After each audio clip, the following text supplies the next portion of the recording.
You lie in bed at night, staring at the ceiling, replaying the same thoughts again and again.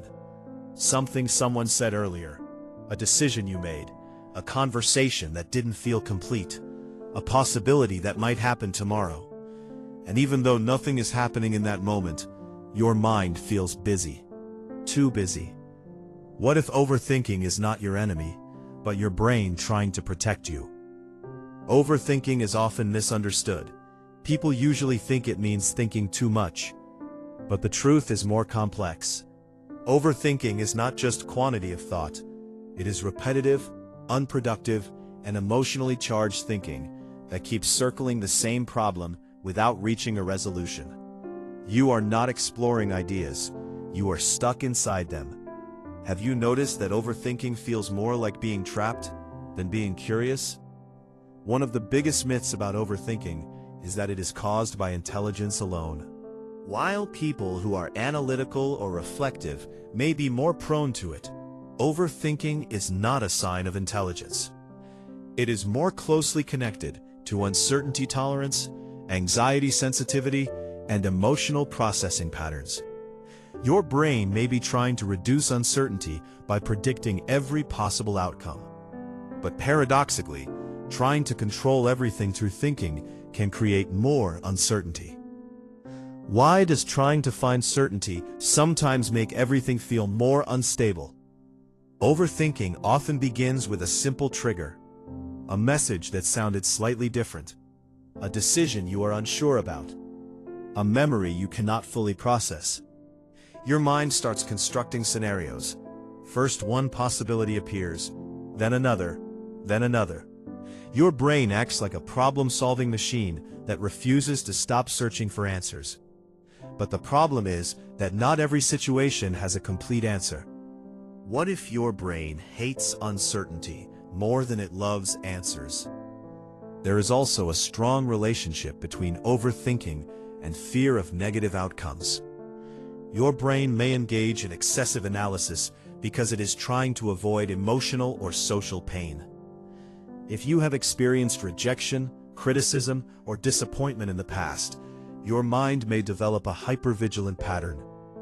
It starts scanning situations for danger, even when there is none. This is a survival mechanism, but in modern life, it often becomes unnecessary mental noise. Are you thinking to solve a problem, or thinking to avoid a possible one? Another hidden driver of overthinking is perfectionism. Many overthinkers are not simply worried about being wrong, they are worried about being imperfect.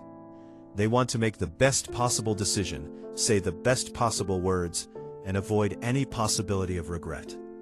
But perfection is not a realistic cognitive target. Life operates under uncertainty, and sometimes the attempt to eliminate all mistakes creates more mental paralysis than progress. Is your overthinking protecting you from regret or preventing you from living? Overthinking also thrives on unanswered questions. Your brain treats open loops as problems that must be solved. If you leave a conversation feeling unclear, your mind may replay it repeatedly, trying to extract meaning. This is called cognitive looping. It is similar to a computer program running the same code because it never receives a stopping condition. The mind keeps searching because it believes there must be an answer somewhere. Why does your brain refuse to accept that some things may remain unresolved?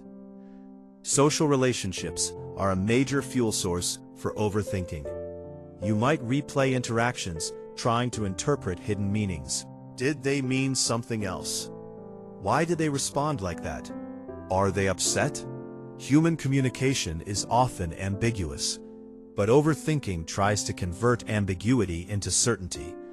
And when certainty cannot be achieved, anxiety increases.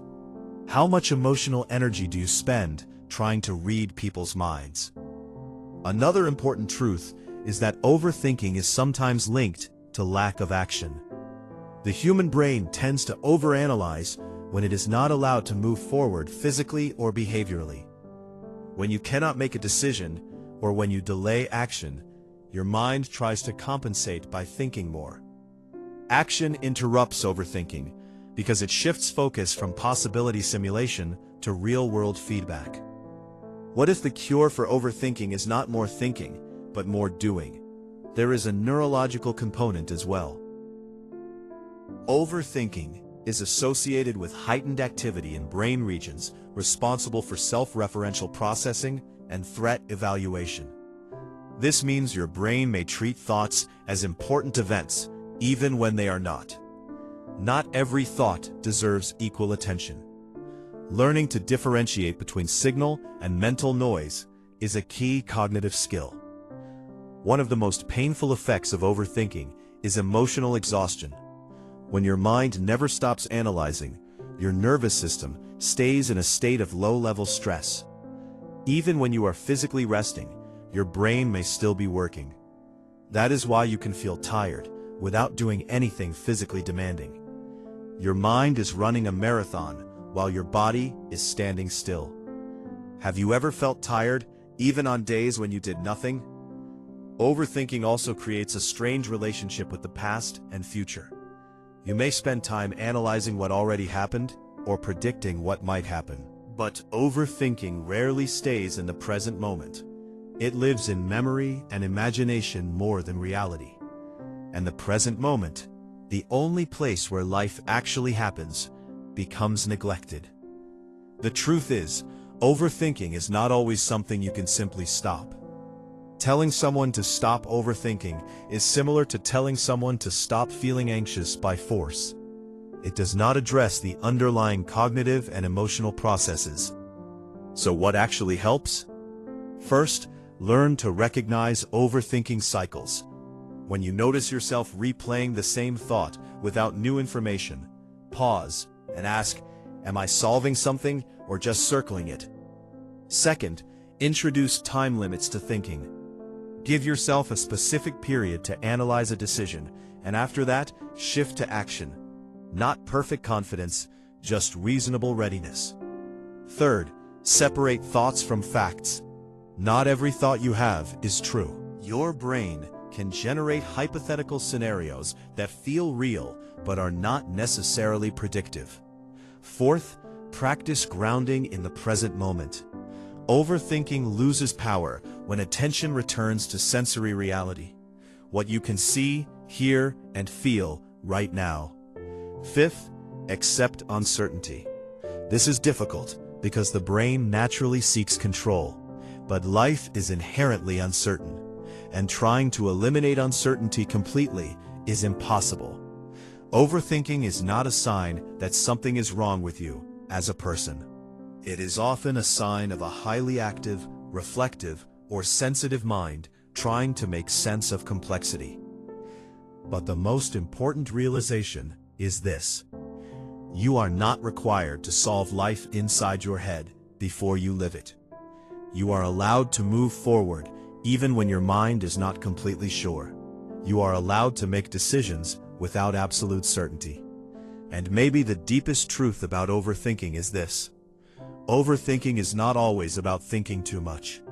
Sometimes it is about feeling too much, fearing too much, and trusting too little.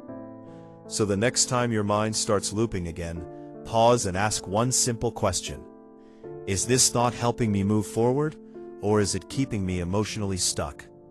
Because not every thought needs to be solved. Some thoughts just need to be noticed and then gently let go. Like, subscribe, and join our journey into timeless depth. Share your thoughts below.